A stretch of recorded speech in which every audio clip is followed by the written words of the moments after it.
Good morning, सुप्रभात, वंदे मातरम, जय हिंद। साथियों, हम प्रतिदिन सुबह 9 बजे एमसीक्यूज टेस्ट सीरीज ला रहे हैं आप सभी साथियों के लिए। तो आज अर्थात 20 जनवरी 2023 को बाल विकास की फिर से एमसीक्यूज, आज हम 15 एमसीक्यूज लेकर चलने वाले हैं। जी हाँ, इसके पहले हमने 10 एमसीक्यूज लाया हुआ था, लेकिन बहुत सारे साथियों का आग्रह था कमेंट के माध्यम से कि सर एमसीक्यूज बढ़ाइए, इसलिए आज हम 15 एमसीक्यूज को लेकर चलने वाले हैं। तो कोई देरी नहीं, कोई लेट लतीफ़ी नहीं संगवारी हो। और आप जो भी नए हैं, हमारे वीडियो को पहली बार देख रहे हैं, चैनल को सब्सक्राइब कर लीजिए। आइए हम सीधे वीडियो पर आते हैं। देखिए, बाल विकास एवं शिक्षा शास्त्र है, जिसमें फर्स्ट है हमारा, स्क्रीन पर आपको शो हो रहा होगा। पहला क्वेश्चन है, जल्दी से क्वेश्चन को पढ़ेंगे और पढ़ने के बाद में आप सभी साथी आंसर देंगे। देखिए, एक बालक में वह प्रेरक जो उसके वातावरण के संपर्क में आने से विकसित होता है वह है मतलब वह प्रेरक जो वातावरण के संपर्क में आने से विकसित होता है। ए जन्मजात प्रेरक, बी प्राकृतिक प्रेरक, सी अर्जित प्रेरक या डी शिक्षक प्रेरक। जल्दी से आप इनका आंसर दीजिए साथियों। देखो, वह बालक में, एक बालक में वह प्रेरक जो वातावरण के संपर्क में आ रहा है ना, तो ये वातावरण के संपर्क में आने से उत्पन्न होना है। तो याद रखें, ये जन्मजात तो नहीं होगा, जन्मजात बिल्कुल भी नहीं होगा, ठीक है। क्योंकि वातावरण अर्थात वह वातावरण में जब जा रहा है, लोगों के बीच में जा रहा है, तब वो प्रेरक उत्पन्न हो रहा है। तो ये जन्मजात होगा ही नहीं, इस बात को आप याद रखें। तो क्या चीजें आ जाता है, इसका उत्तर हो जाएगा सी अर्जित प्रेरक। ठीक है साथियों, चलिए प्रश्न क्रमांक 2 जल्दी से सॉल्व करके बताएंगे साथियों।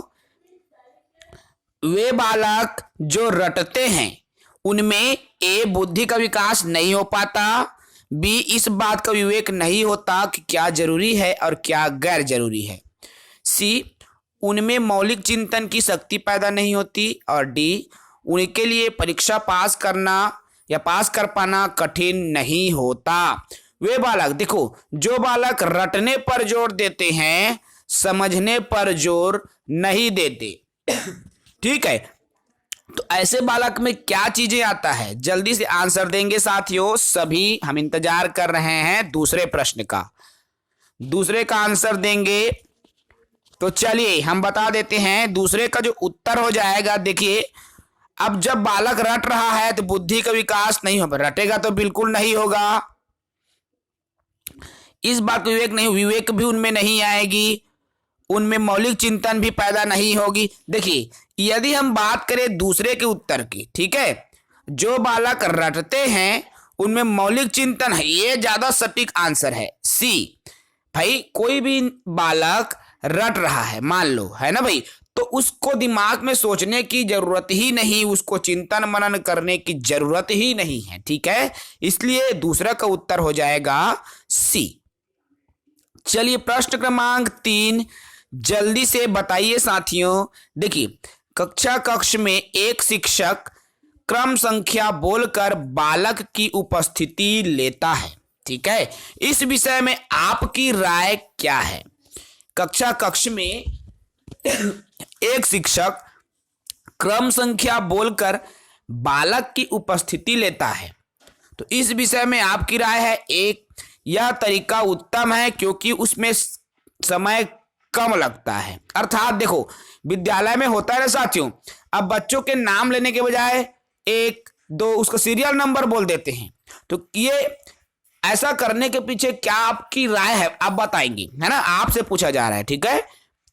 तो यह उत्तम तरीका है क्योंकि इसमें समय कम लगता है, यह तरीका लोकप्रिय है क्योंकि सभी बच्चों में ऐसा होता है, यह तरीका अच्छा नहीं है, इससे शिक्षक के साथ बालक का सीधा संपर्क नहीं बन पाता, या डी यह तरीका अच्छा नहीं है, इस तरह से हाजिरी लेते समय कई बार 2 क्रमिक बालक एक साथ बोलते हैं या बोल पड़ते हैं। तीसरा, प्रश्न क्रमांक 3 जल्दी से आंसर दे साथियों, जल्दी से प्रश्न क्रमांक 3 का आंसर दीजिए। चलिए प्रश्न क्रमांक 3 की तरफ हम आते हैं। तो देखो, भाई सीरियल नंबर से बोला जा रहा है शिक्षक द्वारा, ठीक है, नाम लेने के बजाय सीरियल नंबर का उपयोग किया जा रहा है। तो इसका जो उत्तर हो जाएगा 3 का सी। देखो क्या है सी में, आपका यह तरीका अच्छा नहीं है, इससे शिक्षक के साथ बालक का जो सीधा संबंध नहीं बन पाता है ना भाई। अब आप एक शिक्षक हो, आप 1 2 करके गिन रहे हो, बच्चों का अटेंडेंस ले रहे हो, है ना। आपको पता नहीं है कि 3 नंबर में फलाना नाम का बालक है, तो सीधे संपर्क आप नहीं कर पाओगे। आप ये भी नहीं जान सकोगे कि कौन से बालक आज आया है या नहीं आया है ना भाई। तो संपर्क अच्छे से नहीं हो पाता।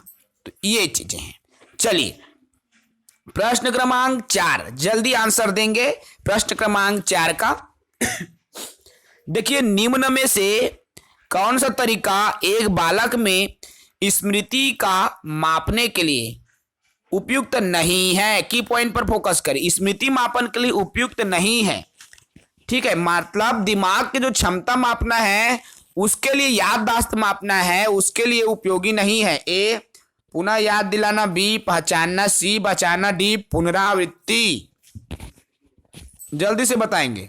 देखो भाई पुनरावृत्ति करवा रहे हो, पुनः याद दिला रहे हो, तब उसके दिमाग में याद आएगा। पहचानना सिखा रहे हो, बचाना सिखा रहे हो, क्या चीजें उपयुक्त नहीं है ना, ये चीजें हमें बताना है। तो इसका कौन सा तरीका एक बालक स्मृति का मापन करने की बात की जा रही है, ठीक है ना भाई। तो मापन के संबंध में क्या चीजें आ जाएंगी, जल्दी से आंसर दीजिए। चलिए तो इसका जो उत्तर हो जाएगा सी बचाना, है ना। पहचानना, पुनरावृत्ति करवाना, ये सब तो आएगा, लेकिन बचाना नहीं आएगा, ठीक है। चलिए प्रश्न क्रमांक 5 का आंसर देंगे सभी साथी। आपकी स्क्रीन पर देखिए, एक सफल शिक्षक हेतु निम्न में से क्या सर्वाधिक महत्वपूर्ण है। एक सफल शिक्षक के लिए ए परीक्षा उत्तीर्ण करने में बालकों की सहायता करना, अच्छा खिलाड़ी बनने हेतु बालकों की सहायता करना, बालकों में चिंतन योग्यताओं का विकास, या डी बालकों में पुस्तकों के प्रति प्रेम पैदा करना। यदि आप एक सफल शिक्षक हैं, मान लीजिए आप किसी सरकारी स्कूल में या प्राइवेट स्कूल में भी आप एक पढ़ाते हैं, आप एक सफल शिक्षक हैं, तो आपके सर्वाधिक महत्वपूर्ण कार्य क्या होना चाहिए, इन 4 बिंदुओं में से आपको बताना है, ठीक है साथियों। जल्दी से आंसर देंगे। चलिए ठीक है। देखिए प्रश्न क्रमांक 5 का सी हो जाएगा, बालकों में चिंतन योग्यताओं का विकास, है ना भाई। अब बालक जितनी ज्यादा सोचे समझे, चिंतन मनन करे, है ना, उनके वही चिंतन क्षमताओं का विकास करना सिखाना एक शिक्षक का प्रमुख कर्तव्य होना चाहिए, ठीक है।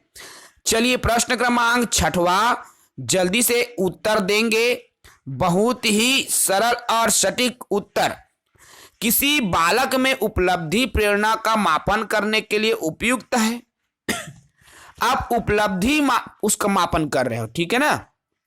किससे आप उसका उपलब्धि मापन कर पाओगे, साक्षात्कार विधि, प्रसंगात्मक बोध परीक्षण, प्रश्नावली परीक्षण या निरीक्षण विधि। जल्दी से आप बताइए 6वां प्रश्न का उत्तर। तो उपलब्धि आप माप रहे हो, तो किसी की उपलब्धि कैसे मापोगे, तो इसका उत्तर हो जाएगा बी प्रसंगात्मक बोध परीक्षण, ठीक है ना। 6वां का बी हो जाएगा प्रसंगात्मक बोध परीक्षण। चलो प्रश्न क्रमांक 7वां, जल्दी से आंसर देंगे साथियों।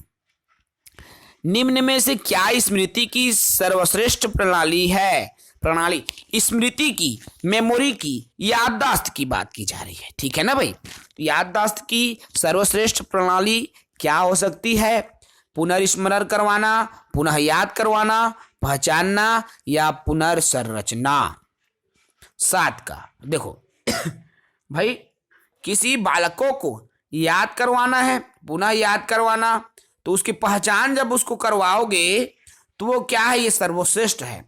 कोई चीज यदि वो भूल गया है तो उसको एक बार पहचान करवा दो कि बेटा यह आलू है रे, यह टमाटर है, एक बार और उसको जब आप पहचान करवाओगे ना, तो बच्चे को मेमोरी पे क्या होता है, वो याद आ जाता है।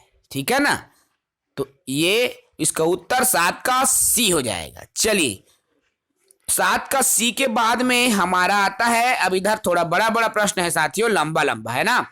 अब प्रश्न 8वां जल्दी से देखेंगे सभी साथी 8वां प्रश्न को। देखिए आपकी कक्षा में एक प्रतिभाशाली बालक है जो सबके समक्ष हमेशा अपने ज्ञान का सर्वश्रेष्ठ प्रदर्शन करता है। ठीक है, एक प्रतिभाशाली बालक है जो अपने ज्ञान का प्रदर्शन सबके सामने करते रहता है ना। आप ऐसी स्थिति में क्या करेंगे, एक शिक्षक हो, बहुत ज्यादा इंटेलिजेंट प्रतिभाशाली बालक आपकी कक्षा में है, तो आप क्या करेंगे, उसे उसकी रुचि के हिसाब से काम दे दोगे, उसे कुछ ऐसा कार्य के लिए करने को देंगे जो वह कर न सके, उसे डांट कर बैठा देंगे या उसे कभी भी कक्षा का नेतृत्व नहीं करने देंगे। ये 4 चीजें हैं। आप जल्दी से आंसर दीजिए, प्रश्न क्रमांक 8 का क्या आएगा। तो देखिए साथियों, उसको आप ऐसे कार्य दोगे जो वो कर ही नहीं पाएगा, ये तो गलत हो सकता है ना। सोचो तो आप क्या आएगा भाई, आप उसके प्रतिभा को दबा रहे हो, तो बी इसका उत्तर तो कतई नहीं आएगा। निगेटिव चीजें भी आपका इसका उत्तर नहीं आएगा, डी। ठीक है, और उसे डांट देंगे, ये भी निगेटिव को शो कर रहा है, ये भी उत्तर नहीं आएगा। तो बच गया सिर्फ ए, तो उसे उसकी रुचि के हिसाब से कार्य दे देंगे। ठीक है ना, ए इसका उत्तर हो जाएगा 8वां का। चलिए प्रश्न क्रमांक 9 जल्दी से देख लेंगे। सीखने का प्रयत्न और त्रुटि का जो सिद्धांत है इसके द्वारा विकसित किया गया है। सीखने का प्रयत्न और त्रुटि सिद्धांत किसके द्वारा विकसित किया गया है, ए पोलार्ड, बी जीन पियाजे, सी थॉर्नडाइक या डी स्किनर। तो सीखने का सिद्धांत बहुत ही सरल प्रश्न है, इसका जो उत्तर है थॉर्नडाइक, सी सीखने के सिद्धांत के जो प्रतिपादक हैं। 10वां प्रश्न जल्दी से देख लीजिए। जब बालक दूसरों के कार्य का व्यवहार को देखकर उसी की तरह कार्य करते हैं तो इस क्रिया को क्या कहते हैं। देखो एक बालक जब दूसरे के कार्य को देख रहा है, उसके व्यवहारों को देख रहा है और उसके हिसाब से वो कार्य कर रहा है, तो क्या कर रहा है, प्रेरणा ग्रहण कर रहा है, मूल प्रवृत्ति ग्रहण कर रहा है, अनुकरण कर रहा है, या उनमें बुद्धि उत्पन्न हो रही है। क्या आएगा, जल्दी से आंसर दीजिए प्रश्न क्रमांक 10 का। तो हम उसको नकल कर रहा है ऐसा नहीं बोल सकते, हम उसको मोरे जैसे करथस रे ऐसे भले ही बोलथन, लेकिन वो बालक क्या कर रहा है, अनुकरण कर रहा है। ठीक है, अनुकरण करके सीखना ये भी एक सीखने की प्रक्रिया का हिस्सा है साथियों। ठीक है, चलिए प्रश्न क्रमांक 11, प्रश्न 11वां देखिए जल्दी से। आपकी कक्षा के बालक खेल कूद कर रहे हैं, आपकी कक्षा का जो बालक है वो खेल कूद कर रहा है, तो आपको उनके साथ सक्रिय रूप से खेल कूद में भाग लेना चाहिए। देखो भाई बालक खेल रहे हैं, है ना, सभी बालक, तो क्या आप मान लीजिए एक शिक्षक हो, आपको भी खेलकूद में शामिल होना चाहिए, बच्चों के साथ खेलना चाहिए। क्यों खेलना चाहिए, क्योंकि इससे आपको बालकों के निकट संपर्क में आने का अवसर मिलता है। दूसरा क्या है, बी, इससे आपको खेलने का अवसर मिलता है। सी, इससे आपको मनोरंजन का अवसर मिलता है। या डी, उपरोक्त सभी। तो 11वां का उत्तर जल्दी बताएंगे। देखिए एक शिक्षक को भाई आप मनोरंजन नहीं खोजोगे, आप ऐसे अवसर खोजोगे कि बच्चे को आप सिखा सको। डी उत्तर देख सकते हैं आप। मनोरंजन वाला तो आपका बिल्कुल हट ही जाएगा साथियों, आप उसको हटा दो तुरंत। आपको खेलने का अवसर, आपको खेलने का, हमें खेलने का अवसर, हम एक शिक्षक हैं, हमें बच्चों को बेहतर सिखाने का अवसर मिलना चाहिए, खेलने के अवसर नहीं। तो बी और सी तो ऑलरेडी हट गया, और बी और सी दो हटा है तो डी भी हटेगा, है ना भाई, क्योंकि डी तो ये सभी अन्य विकल्प है उनसे जुड़ा हुआ है, तो ये तीन चीजें तो ऑलरेडी हट ही गया साथियों। तो बचा क्या हमारे पास, ए, और ए में क्या है, इससे बालकों के निकट संपर्क में आने का अवसर मिलता है। ठीक है ना, चलिए चलिए प्रश्न क्रमांक 12वां जल्दी से सॉल्व करें साथियों। प्रश्न 12वां जल्दी से देखिए, माध्यमिक कक्षाओं में शिल्प कार्य शिल्प कार्य बालकों में किस योग्यता के विकास के लिए? अब शिल्प कार्य देना, ठीक है, हस्तशिल्प जो बोलते हैं ना भाई, हाथ से बच्चे काम कर रहे हैं वो देना, तो उससे क्या होगा? देखो 12वां प्रश्न का आंसर हस्त कार्य। अब माध्यमिक कक्षाओं में शिल्प कार्य बालकों को कौन सी योग्यता में विकसित करेगा? हस्त कार्य योग्यता, सृजनात्मक अभिव्यक्ति या नई सामग्री का प्रयोग। तो बहुत ही सरल प्रश्न है, इसका उत्तर हो जाएगा बी, सृजनात्मक योग्यता उन बालकों में विकसित हो रहा है। चलिए प्रश्न क्रमांक 13 जल्दी से देखेंगे। बालक में विचार संप्रेषण को रोचक बनाने के लिए एक महत्वपूर्ण साधन है।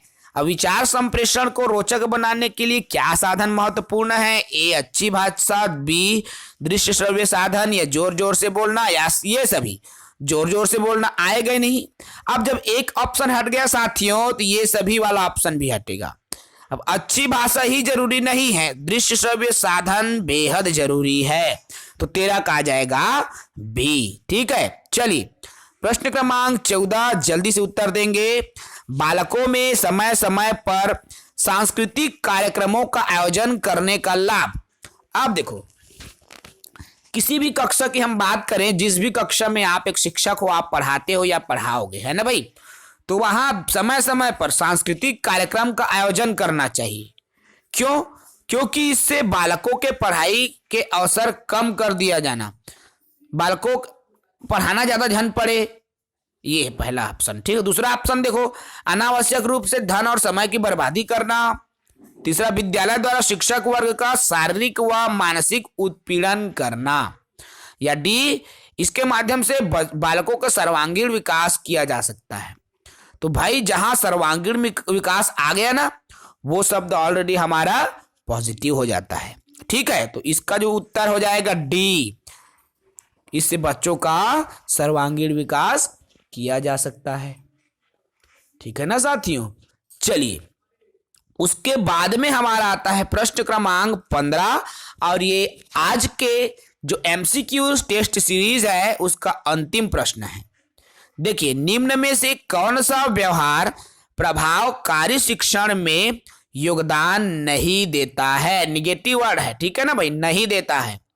प्रभावकारी शिक्षण में योगदान, तो विभिन्न शिक्षण सामग्रियों का उपयोग, कक्षा के नियमों व कार्यप्रणालियों का सख्ती से पालन, बालकों के शैक्षिक लक्ष्यों की जानकारी, शिक्षण में बालकों का सक्रिय भाग लेना। देखो, एक चीज मैं आप सभी साथियों को बता देना चाहता हूं, जब भी साथियों बाल विकास का प्रश्न आपके सामने आता है ना, तो आप विकल्पों को हटाते चलेंगे ना, तो आपको आंसर मिलेगा। ये सबसे बढ़िया तरीका है शिक्षण शास्त्र को हल करने का। ठीक है, चलो तो हटाओ। अब प्रभावकारी जो शिक्षण है योगदान नहीं देता बोल रहे हैं, है ना, तो देखो, अब विभिन्न शिक्षण सामग्रियों का उपयोग करना, है ना, अब ये तो देता है। कक्षा में नियमों व कार्य प्रणालियों का सख्ती से पालन, ये नहीं आएगा। ठीक है, उसके बाद ये बी नहीं रहेगा। सी देखो, बालकों को शैक्षिक लक्ष्यों की जानकारी, हाँ ये भी जरूरी है। और शिक्षकों में बालकों का सक्रिय भाग लेना, ये भी जरूरी है। अर्थात ये तीनों राइट आ गया, और बी वाला जो ऑप्शन हमारा गलत है, इसीलिए इसका उत्तर बी हो जाएगा। ठीक है साथियों, तो ये तो रहा आज का 15 एमसीक्यूज, आज की 15 एमसीक्यू सीरीज। तो जल्दी से बताएंगे साथियों, आज की ये जो एमसीक्यू सीरीज है आपका 15 में कितने अंक जा रहे हैं। ठीक है साथियों, और ये जो है देखिए, कल के जो कमेंट में कई साथी ये पूछ रहे थे कि सर इतना सरल प्रश्न आएगा क्या? तो भाई प्रश्न सरल नहीं है, मिला जुला प्रश्न रहता है। शुरुआत सरल से हो रही है, लेकिन आप जैसे जैसे जाते जाएंगे आपको कठिन से कठिन प्रश्नों का समावेश एमसीक्यू सीरीज में प्राप्त होगा। हमारे साथ बने रहें, और हम कोशिश कर रहे हैं साथियों कि कम से कम आपके लिए एक और एमसीक्यू सीरीज लेकर आए। बीच में हमारा ये उद्देश्य चल रहा है, दोपहर में हम एक और टेस्ट सीरीज या शाम को हो सके तो शाम को एक और अन्य विषय की टेस्ट सीरीज लेकर आए। हमारी कोशिश है, कई साथी बोल रहे थे कि हिंदी का लाइए करके, तो सोच रहे हैं हिंदी की भी टेस्ट सीरीज लेकर आएंगे, उसकी टाइम टेबल हम आपको बता देंगे, ठीक है ना। तो हम कोशिश कर रहे हैं कि एक और एमसीक्यू सीरीज आप सभी साथियों के लिए लेकर आए। तो आज की जो वीडियो क्लास है हम यही खत्म करेंगे साथियों। जो भी नए हैं हमारे चैनल पर जल्दी से सब्सक्राइब करें। और आप सभी को मैं बता देना चाहता हूं साथियों, 23 जनवरी से आपका शिक्षक की जो क्लासेस है वो शुरू हो रही है, ठीक है। 23 जनवरी से शिक्षक अर्थात वर्ग 2, जिसमें सभी विषय का एक समान सिलेबस रहता है, तो उनकी क्लासेस शुरू हो रही है। सभी साथी क्लासेस से जुड़ें। यदि आप देखिए सहायक शिक्षक में हिंदी और सामान्य ज्ञान बचा हुआ है, तो हिंदी की आप तैयारी शिक्षक से करेंगे साथियों, ठीक है, क्योंकि दोनों का कंबाइंड सिलेबस रहता है, तो आपकी दोनों की तैयारी एक ही सिलेबस से हो जाएगी। तो आप हिंदी की तैयारी यहां से कर पाएंगे, ठीक है। जनरल नॉलेज आप खुद पढ़ें साथियों, क्योंकि हम जनरल नॉलेज का वीडियो ला रहे थे लेकिन बहुत सारे साथी उसमें जुड़ नहीं पा रहे थे, क्योंकि उनको शायद जनरल नॉलेज पढ़ना अच्छा नहीं लगा, जो भी होगा, है ना। इसीलिए हमने वो क्लासेस बंद कर दी है। अब हमारी जो हिंदी की बस क्लासेस आएगी सहायक शिक्षक में, उसके बाद जनरल नॉलेज आप स्वयं करेंगे, ठीक है। फिर वर्ग 2 की क्लासेस तो 23 जनवरी से स्टार्ट हो ही रही है। जो साथी पढ़ना चाहते हैं, हमसे जुड़ना चाहते हैं हमारे साथ, वो हमारे चैनल को सब्सक्राइब करेंगे। और आप भी अपने मित्रों सहपाठियों को जरूर चर्चा करें, जरूर बताएं हमारी चैनल के बारे में, हमारे क्लासेस के बारे में। बिल्कुल आपको निःशुल्क प्रदान की जाती है हमारी जो क्लासेस है। तो आज की वीडियो क्लास को हम यही समाप्त करते हैं साथियों। फिर चर्चा करेंगे नए एमसीक्यूज के साथ, इसी समय इसी वक्त। तब तक के लिए इजाजत दीजिए। जय हिंद।